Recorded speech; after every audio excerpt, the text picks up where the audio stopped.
Hello, my beautiful and wonderful people. You're welcome to my channel, A Home of Riches. My regard and my greetings to you. If you have not subscribed to my channel, kindly subscribe and thank you for subscribing. Today's story is giving testimony, is giving congratulations, and is giving why are people like this. Yes, so our very own Toke Makinwa, media personality, fashionista, businesswoman, and all-round queen is pregnant after years of trying, going through a divorce, and enduring plenty shade from people who can't mind their own uterus.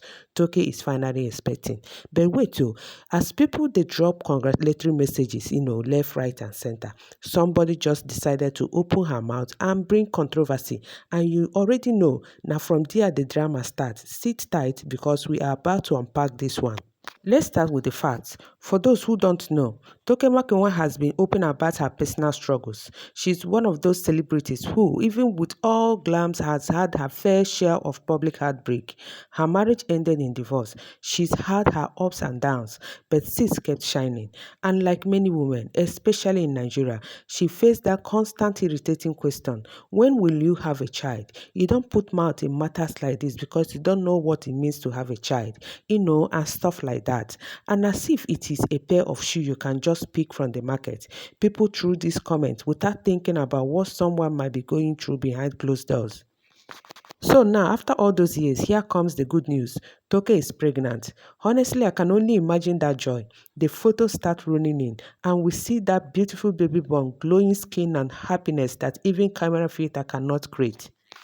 But just when everyone was clapping, one lady goes by the name Nini decides to type this on her page, and I quote, "Why do I feel it's artificial and a low-key surrogate? But however, I am feeling congratulations to her." This is someone sharing a testimony after years of pain. Instead of just being happy for her, you are out here questioning if it's artificial.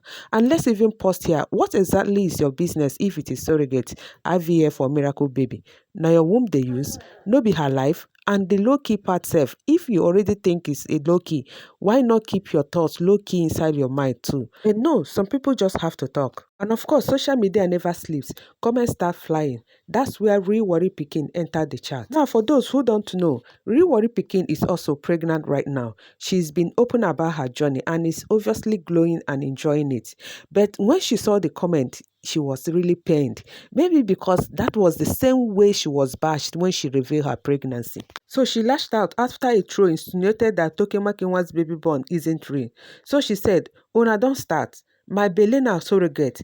Priscilla's own surrogate. Now to Toke's own too surrogate. Do you think public figures no get womb? I be waiting. What's really going on?" And honestly, I feel her because if you have noticed, anytime a celebrity woman gets pregnant, suddenly some people on social media turns into womb police. They start investigating. Her stomach doesn't look round enough. She's too slim to be pregnant. That must be a fake bump. How come? I saw her last 2 months with flat tummy and snatch waist and stuff like that. Why? Why is a woman reproductive story now become something for public debate? Let's talk about why this whole mindset is toxic. First of all, pregnancy is not a performance for the public. Whether someone gets pregnant naturally through IVF, surrogacy, or even adoption, it doesn't change the fact that they are bringing life into the world or becoming a parent. Secondly, do you know how harmful it is to make these accusations? Some women go through hell to get pregnant. Multiple miscarriages, fertility treatments that are physically and emotionally draining, nights of crying in private, and prayers that feel like they are bouncing off the ceiling. And then, when they finally get their miracle, instead of joy, they get people saying, is it even real? It's very exhausting. And the worst part is often other women who do this shading, as if we shouldn't be supporting each other. Now, let's even address this surrogate thing. Why is surrogacy suddenly a dirty word to some people? Surrogacy is a legitimate, beautiful way of bringing a child into the world. Some women can't carry pregnancy due to health reasons, but their eggs are fine. So a surrogate carrying a baby for them, the baby is still biologically theirs. And even if not the biologically theirs, does that make the love less? In many countries, surrogacy is celebrated, but in our own society, some people act like it's a scandal, as if a woman's worth is only complete if she personally carries a pregnancy from day one to delivery. It's only old-fashioned thinking and it needs to go. Public figures already live under a microscope, Every outfit, every relationship, every move they make get analyzed. Now imagine adding pregnancy to that. If they show their bump, it is fake. If they hide their bump, she's trying to surprise us. Maybe she's using a surrogate. If they don't have kids, oh, she's barren. There is no winning with some people. And honestly, real Warri Pikin has every reason to lash out because this constant suspicion is not just insulting, it's dehumanizing. Celebrities are still human. They have emotions. They bleed the same way, they cry the same way. Their womb are not rented properties for public discussion. So here is my take. Let's learn to mind our business and celebrate people without adding side comments. If someone announces a pregnancy, the only correct response is congratulations. I am happy for you. Not but are you sure it is real? Not is he surrogate? And not she's too old for this. We don't know people's journey. What took one person 1 year might take another person 10 years. What was easy for one person might be a miracle for another. Toke Makinwa has faced enough in the public eye. This pregnancy is a win, not just for her, but for anyone who has been hoping and praying for their own good news. So people, let's not ruin it with unnecessary talk. And to my sisters out there, if your womb, ovaries and fertilities are not under discussion, keep other people's reproductive story out of your mouth and rather pray for them. So my people, what do you think? Was real Warri Pikin right to lash out, or should she have ignored them? Drop your thought in the comments. And if you're happy for Tonye, send her your love in the comment section too. Yeah, my people, there's an update on the viral Igbo air passenger Comfort Imasin. She has finally been released, but that's not where the story ends. Music artist Yemoli has now jumped into the conversation and added his own observation. He wrote, I've never seen any air hostesses with this type of strong face. Someone that should be a conductor or driving Marua, you employ her as an air hostess. He barely smiles in the 2 cases I have seen.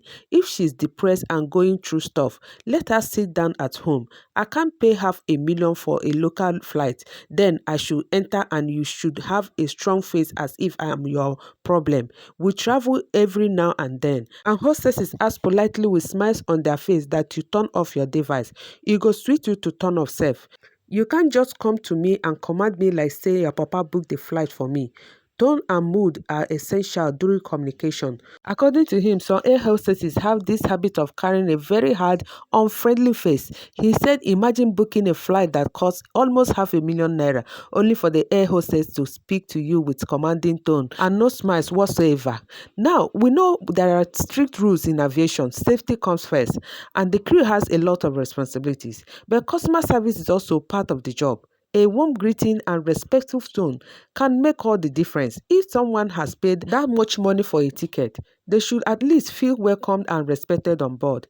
Even if you need to correct a passenger or enforce the rule, it can be done politely. A smile won't reduce your professionalism. In fact, it adds to it. And Yumoli has a point. When passengers are paying for comfort, they expect the full package, not just transportation from point A to B. If the in-flight atmosphere feels tense or hostile, it defeats the purpose of choosing premium means of transportation. At the end of the day, customer service can either calm a tense situation or turn it into unnecessary drama. We may never know whether comfort was right or wrong in the entire incident. But one thing is clear, attitude matters. Air hostesses, we appreciate your hard work. But please, a friendly face and a kind tone can go a long way, you know. So my people, this is the much we take for today. And as we come to the end of this video, kindly subscribe to my channel. Like, share and leave your comment in the comment section. I will see you in my next video. But before then, don't forget to stay safe, remain kind and mind your mental health. Bye and remain blessed.